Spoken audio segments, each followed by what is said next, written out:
ఏడుపు రాజకీయం, ఏడుపు గొట్టు రాజకీయం అని ఇప్పటిదాకా విన్నాం. ఇదేమో కానీ ఇప్పుడు జూబ్లీ హిల్స్ ఉప ఎన్నిక మాత్రం ఏడుపు చుట్టూ నడుస్తోంది. మరో రకంగా చెప్పాలంటే ఏడుపు రాజకీయం మొదలైంది. జూబ్లీ హిల్స్ ఎన్నిక ప్రక్రియ ఇంకా పూర్తి స్థాయిలో మొదలు కానేలేదు. ప్రధాన పార్టీల అభ్యర్థులు ఇంకా నామినేషన్లు వేయలేదు. ప్రచార పర్వంలోకి ఇంకా పూర్తిగా బరిలోనూ దిగలేదు. కానీ మాటల మంటలు మాత్రం కాకరేపుతున్నాయి.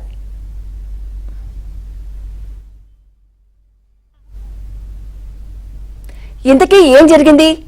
ఒక్క ఏడుపు మొత్తం రాజకీయాన్ని ఎలా మారుస్తోంది? ఇంకెంత మార్చిపోతోంది? నిన్న జరిగిన పార్టీ కార్యక్రమంలో బీఆర్ఎస్ అభ్యర్థి మాగంటి సునీత కన్నీళ్లు పెట్టుకున్నారు. దివంగత గోపీనాథ్ను తలుచుకుని భావోద్వేగం చెందారు. దీంతో ఆ కార్యక్రమంలో కాసేపు ఉద్విగ్న వాతావరణం నెలకొంది. ఆ తర్వాత అందరూ ఆమెను ఊరడించారు. సునీతకు ధైర్యం చెప్పారు. అన్ని రకాలుగా అండగా ఉంటామని, అండగా ఉండాలని పార్టీ శ్రేణులకు కేటీఆర్, హరీష్ పిలుపునిచ్చారు. ఇది నిన్న జరిగిన సీన్. అంటేనే జనం, జనం అంటేనే కుప్పన్న. నా జూబ్లీ హిల్స్ నియోజకవర్గ కుటుంబ సభ్యులని గోపీనాథ్ గారు ఎప్పుడూ చెప్తూ ఉండేవాళ్ళు. ఈరోజు ఇంత కుటుంబం తరలి వచ్చింది ఆయన కోసం. ఆయన పైనుంచి చూస్తూనే ఉంటారు. ఎంతమందిని అండగా ఇచ్చారు నాకు. గోపీనాథ్ గారి ఆశయాల్ని అందరం కలిసి ముందుకు తీసుకువెళ్దాం.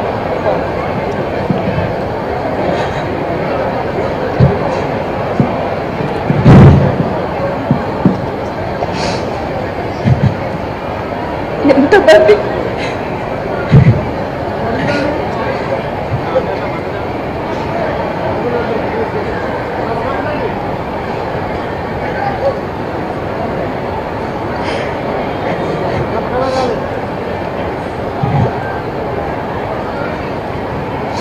మీ ఇంటి ఆడబిడ్డగా అనుకుని నాతో పాటు అందరూ కలిసి గోపన్న ఆశయాలు నెరవేర్చాలి.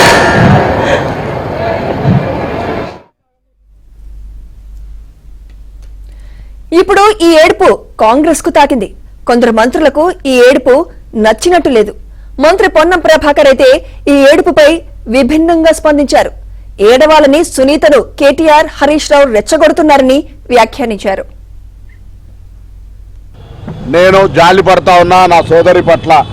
ఎవరికైనా బాధ ఉండొచ్చు, కానీ వేదికల మీద రాజకీయ ప్రసంగాల మధ్య కన్నీళ్లు పెట్టుకొని సానుభూతి ఓట్లు సంపాదించాలనే ప్రయత్నం చేస్తున్న మీ కేటీఆర్, హరీష్ రావు, ఇతర టీఆర్ఎస్ నాయకులను కోరుతా ఉన్నా, మీరు 10 సంవత్సరాలుగా జూబ్లీ హిల్స్కు చేసిన అభివృద్ధికి సంబంధించిన చర్చ రెడీ. ఆ అంశం చెప్పలేక కన్నీళ్లు పెట్టుకొని ఒకరు ఓదారుతుంటే ఒక ఈ డ్రామా అంతా కూడా సినిమాలో చూసినట్టు అనిపిస్తూ ఉంది. మా అభ్యర్థి కాంగ్రెస్ పార్టీ అందరం కలిసి ఒక యువకుడిగా ఇక్కడున్న నియోజకవర్గం, మా ప్రభుత్వంలో నియోజకవర్గాన్ని రోల్ మోడల్గా జూబ్లీ హిల్స్ చేయాలనే ఆలోచనతో ఎంపిక చేయడం జరిగింది. నేను జాలి పడతా ఉన్నా నా సోదరి పట్ల. దీనితోనే పొన్నం ఆగలేదు.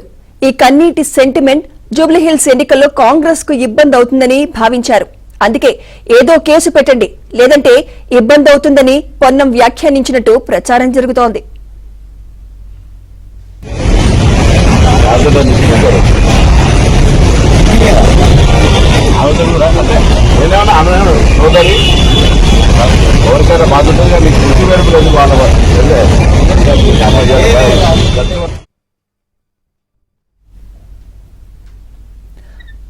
పొన్నంతో పాటు మంత్రి తుమ్మల కూడా ఇలానే మాట్లాడారు.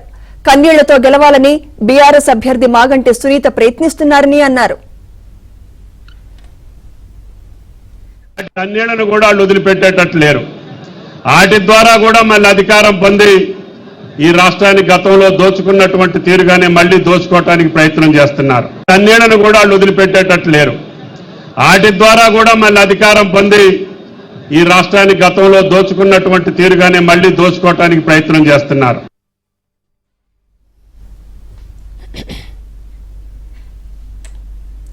కాంగ్రెస్ నేతలు ఇలా మాట్లాడిన తర్వాత బీఆర్ఎస్ నేతలు ఊరుకుంటారా? ఏడుపు రాజకీయానికి అగ్గి రాజేశారు. కాంగ్రెస్ ను చెడామడా తిట్టేశారు. భర్త చనిపోతే భార్య కన్నీళ్లు పెట్టుకోదా? మీ ఇళ్లలో ఇలాంటివి జరగవా అంటూ ప్రశ్నించారు. సునీతనే కాదు, మహిళలను అవమానించారని కాంగ్రెస్ నేతలు క్షమాపణ చెప్పాలని డిమాండ్ చేశారు. మంత్రుల భాషను మహిళలు గుర్తించాలంటూ జూబ్లీహిల్స్ ఓటర్లకు బీఆర్ఎస్ నేతలు విజ్ఞప్తి చేశారు. ఆశయాలు నెరవేరుస్తుందని చెప్పి ఒక బిడ్డ తిరుగుతుంది, కుడి పక్క కొడుకు ఒక పక్క బిడ్డ తల్లిని ఓదారుస్తుంటే ఆ ఓదార్చే ఏడుపుని నువ్వు యాక్షన్ అంటే ఆమె చనిపోయినప్పుడు ఎంత బాధపడ్డదో ఇవాళ నువ్వు అంటే ఆమెకు అంతకన్నా బాధతో కుమిలిపోతా ఉంది. వచ్చినప్పుడు మొన్ననే చనిపోయిన భర్త గుర్తొచ్చి ఏడుస్తారు. ఏడ్చింది ఓట్ల గురించా? ఆడవాళ్ళందరూ గమనించాల. పక్కన మేయర్ గారు ఉన్నారు, వారు మాట్లాడేటప్పుడు మరి మేయర్ గారు కూడా ఆమె మా బీఆర్ఎస్ పార్టీ నుంచే గెలిచింది, మా నాయకుడే మేయర్ చేశారు. మరి దయచేసి ఆమె ఒక ఆడబిడ్డగా స్పందించాలి. ఈ యువకుడిని కోల్పోయింది ఈ దేశం అని చెప్పి పార్టీలకు అతీతంగా బాధపడ్డారు. ఇట్లా మీలా కల్లే కనీసం ఆడపిల్లని చూసి కూడా మీకు కనికరం రాలేదంటే, తుమ్మల గారు ఒక ఆడపిల్లని కూడా నేను వదిలిపెట్టలేదంటే, అవమానపరిచిందంటే చాలా బాధాకరం, దురదృష్టకరం. ఇది వెంటనే క్షమాపణలు చెప్పాలి.